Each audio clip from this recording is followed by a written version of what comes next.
is my manner. So today I'm going to start off with the church. So maybe you're wondering, what is the church?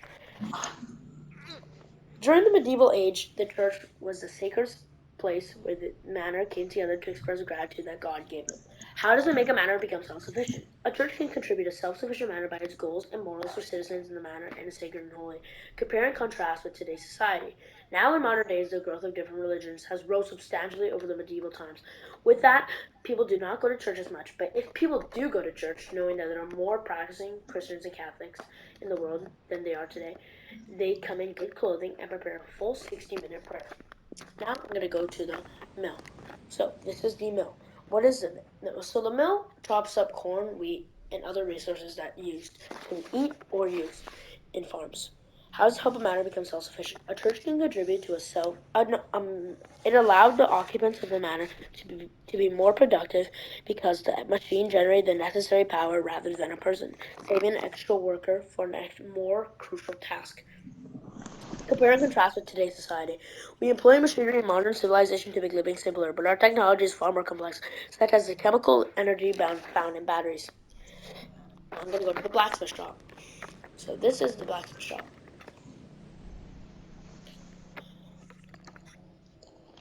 So you may be wondering, what is a blacksmith shop? The blacksmith worked in business where he forged swords, daggers, doornails, knobs, locks, and keys, and among other items, knives, arrowheads, armor, and shoe leather. So to put that in more context, basically, the blacksmith got soldiers ready for war if they were ever invaded, or they got keys, locks, and other day-to-day stuff that people used in their house. How does help a manor become self-sufficient? Well, one of the occupants at the manors that needed a more competent worker to acquire the necessary skills was this one. Since there was such only a small number of people who could learn the skill, the failures were sent to do work that was possible for them, increasing the productivity in the manor outside of the blacksmith shop. Additionally, the store produced farm equipment to facilitate harvesting and fight weaponry in case of an invasion. Compare and contrast with today's society. In today's world, we produce identical goods, but we enhance them even more today. Most of the things we make are created by machines. Now, I must go to the tannery.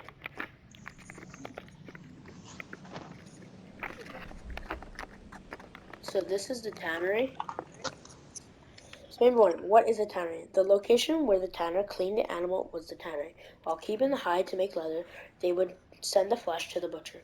So, in shorter context, they would kill and gut animals, and they would keep the leather for clothes, and they would throw all the flesh and excess meat to the butcher, which I will get into later. How does it help a matter become self-sufficient? So, instead of people gutting it and the tannery gunning it and just throwing and driving all the way to the butcher, and by the time the animal would be rotten and musty, you wouldn't want that. So instead, imagine having a tannery at your own manor for the comfort. So it's easier, so you could just bring a 2-minute drive to the butcher. And compare and contrast with today's society. So, unlike the tannery where the animal is skinned and the leather is manufactured, in today's society there is a business that skins animals for us. But the leather is produced someplace else once the animal has been skinned. We also slaughter animals in more humane methods now, which is another distinction. Earlier, killing cattle required stabbing it with a sword or shooting it with an arrow, which made it a little bit messy, you might say. Nowadays, however, we slaughter cattle in a method that is much more orderly and tidy. So, now that is the cattle. This is the bakery. What is the bakery? The bakery served as a location to prepare pies, cakes, and bread. It created to be a location to sell or give away meals in the feudal system. However, they mostly prepared bread for everyone. Some additionally worked as millers and occasionally sold bread. How does it help a manor become self-sufficient? Baking your own bread would be preferable to purchasing stale bread from other manors. After a long day at work, it was wonderful to arrive home to these hot, fresh loaves of bread instead of driving to another manor to have hard, rock-solid bread. Compare and contrast with today's society. Today we get cold bread from the supermarket, but bakeries are still open and walk-in business. We have ovens and new technology to make bread.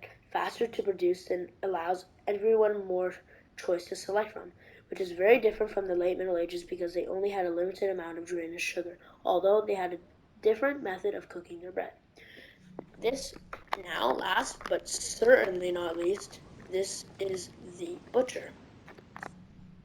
So what is the butcher? The butcher was a facility where dead animals were dismembered and sold uncooked. Additionally, they occasionally killed the animals themselves, in case the tannery didn't do it well enough for them. How does it help a manor become self-sufficient? In the federal system of the manor, the butcher just sliced some meat for everyone as opposed to having everyone return home to a dead animal that needed to be prepared. A fantastic system it was. Indeed it was.